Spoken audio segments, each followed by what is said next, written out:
Morning, everybody. Thanks for joining me as we take a look at your work week forecast for January 24th through the 28th. We had a lot to get to, and this forecast will, at the end of it, include a little discussion about a potential significant storm that's headed our way for next weekend. Lots of details that aren't even close to being ironed out with that yet, but I wanted to give you a little preview just so you had some idea, a little bit of a warning as to the potential high-impact event for next weekend. But we got some other weather to get through before we get there, so let's start off with what's going to happen this week, and at the end we'll talk a little bit about what's potential for next weekend and give you a little preview of that. So what's going on across the country right now? Well, we can see we've got this clipper system, which will dominate the early part of our week's weather. This is making its way across the country. Clipper systems are called clippers, called Alberta clippers, because they clip through Alberta, Canada. They kind of dive south and then head across usually across the Great Lakes and sometimes into the Northeast. What usually happens with these is they don't have any source of moisture. There's no way for them to tap any Atlantic or Gulf moisture with them. And so they don't, so even though they can be quite vigorous, although this one isn't overly strong, although it's got a decent amount of upper level support, they don't tend to drop a lot of snow. They often just reinforce cold air. This will reinforce some of the cold air, and it will drop a little bit of snow, but it's pretty typical. The only time you see that different is once in a while a clipper will redevelop off the coast, and that can lead to a kind of an ocean storm, which can then cause problems. This one will not do that. So as a matter of fact, let's take a look at the track it's going to take. Essentially, this morning it's across Minnesota. By this afternoon, it's into Michigan. Overnight, it moves basically through right on top of us across the Northeast. Doesn't tap a lot of moisture, but it will bring some snow, and it could be a little slick tomorrow morning on the road. So I want you to be aware of that. And it will bring enough snow to like freshen up the trails ski-wise. So not a huge deal, but something to definitely know about.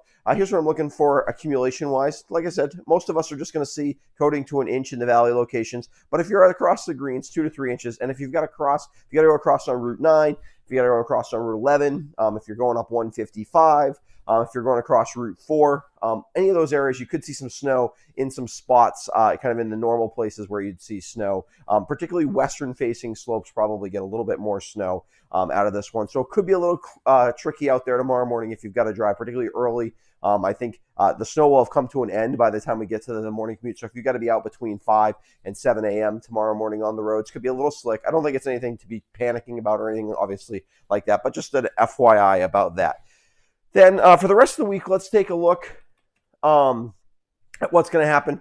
It's going to be basically a cold week. We're kind of in a colder pattern. You can see behind that storm, there wasn't much coming in our direction. And we're talking 20 degrees, low 20s for most of us are struggling to get to 20. We're a little bit warmer tomorrow as that clipper does bring in a little bit warmer air with it. So we're in the upper 20s, is the warmest day of the week. Probably the best ski day of the week if I had to pick one. Wednesday, beautiful bluebird day. It's going to be cold, not as cold as it's been a couple times, but we'll be near 0 to start Wednesday, and then we'll struggle to get to 10. Higher elevations will be probably in the single numbers. It'll be a bit breezy on Wednesday as well. So if you're going to ski on Wednesday, you really want to bundle up and you want to take some frequent breaks. Thursday starts frigid, but then it warms up. Some still upper teens, so not exactly warm, but not frigid on Thursday. And then we warm up a little bit on Friday with some flurries after starting off in the teens on Friday. And then we'll have to see what happens for Saturday. So let me give you let me show you the outdoor forecast, and then we'll talk about Saturday. So today, lots of sun till later in the day. Good day, great day to be outside. Pretty good ski day today. Tomorrow, like I said, probably the best ski day of the week. Most of the skiers will have gotten a couple, maybe 3 inches of snow. It'll be fluffy, very fluffy, light snow, really fun to ski in. Slick roads if you're headed to the mountains early, so just be aware of that. Cold with some wind, so bundle up on Wednesday. Thursday, like I said, frigid start, no wind, lots of sun, easier ski day with Thursday than Wednesday. And then Friday, some light snow in the air. I don't even think the mountains really get any accumulation out of the flurries that we're going to see on Friday, but it could look pretty with some snow in the air. Then we get to our main event for next week.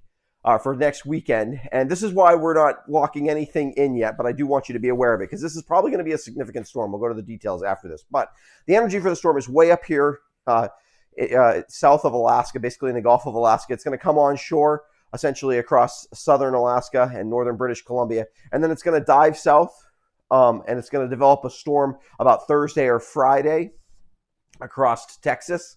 And then it's going to kind of redevelop a storm off the coast, which is going to redevelop a storm off the coast. And then the exact track of that will obviously make a huge difference on our weather. But this is a pretty vigorous piece of energy here. There's also some southern some southern jet stream energy that's going to get involved. How those pieces phase and exactly what they do, there's a lot of time to work out the details on that, but it's going to matter for our practical weather on Saturday. But what's pretty locked in is that there will be a significant storm over the eastern seaboard for Saturday. And some of the models have made it quite a significant storm. So there's definitely the chance that we could have a high impact weather event for Saturday. Might spill into Sunday as well. We'll have to see on the timing as we get closer, obviously, as well. Let me just give you an idea of what I think we can talk about with any degree of certainty at this point for our storm on Saturday. Significant storm will develop along the eastern seaboard. It will be strong. A lot of models have it. If you hear these terms all the time, these a system bombing out, basically when it strengthens quickly, that would be this is the kind of storm that will probably do that. Storm will have a significant amount of moisture. It will have picked up a bunch of Gulf moisture and also some Atlantic moisture. We're at least 2 days away from having any confidence at all in the exact track. So we're nowhere near knowing if what's going to happen there. And then I want to put these two things at the bottom here. There's a realistic chance that a storm will take a track that brings a significant snowstorm to southern Vermont. That's a realistic chance. There's also a realistic chance that the storm will take a track that brings very little impact to southern Vermont. It might mean that eastern New England gets a high impact event. It might mean that just the fish get a high impact event. So all that stuff is still to be determined, but I wanted to give you an idea about it. I will certainly be updating you throughout the week with what's happening with this storm because it is a potential high impact event, like I said. If you want to make sure that you don't miss those videos, you should subscribe to my YouTube channel. That way you get to see all of what's going on. And if you want to help support what I do here at the West River Weather Guy in a financial sense, there's a link to a patron page I have underneath that. And I also want to give a shout out to those who have supported me financially here at the West River Weather Guy. And I thank them for that. And certainly it helps increase the frequency and certainly the quality of these broadcasts. So if you have any questions, ask them on social media, and I will be back for patrons on Wednesday with a weekend update. I'll probably have an update on this storm, if not tomorrow, certainly on Wednesday. And then we'll probably have frequent updates as we head towards the weekend. But my next regularly scheduled forecast for non-patrons is my Friday morning weekend forecast. Otherwise, stay safe out there. Try to enjoy some snow tomorrow, and we'll be back soon.